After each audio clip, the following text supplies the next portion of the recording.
Kita lihat berita lain, saudara. Diduga karena kondisi material yang sudah lapuk, plafon gipsum di salah satu ruang kelas Madrasah Ibtidaiyah Negeri 2 Polewali Mandar, Sulawesi Barat ambrol. Beruntung saat kejadian tidak ada aktivitas belajar mengajar. Beginilah kondisi salah satu ruang belajar di Madrasah Ibtidaiyah Negeri 2 Polewali Mandar, Kecamatan Binuang, Sulawesi Barat. Plafon ruangan yang terbuat dari bahan gipsum ambruk dan menimpa ruang kelas.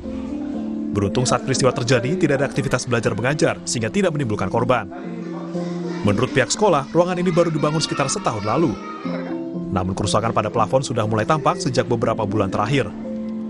Bagian gipsum terlihat lembab, cembung, dan banyak baut pengikat yang sudah lepas. Saking beratnya? Kondisi itu semakin parah sejak memasuki musim penghujan. Untuk menjamin proses belajar mengajar tetap berjalan, sebaik 16 siswa kelas 3 yang menggunakan ruangan ini dipindahkan sementara ke aula sekolah. Kalau untuk terjadinya ceritanya kita tidak tahu karena kita tidak ada, mungkin kejadiannya tadi malam. Jadi bersyukur karena bukan jam pelajaran. Seandainya jam pelajaran kan pasti ya walau sawah.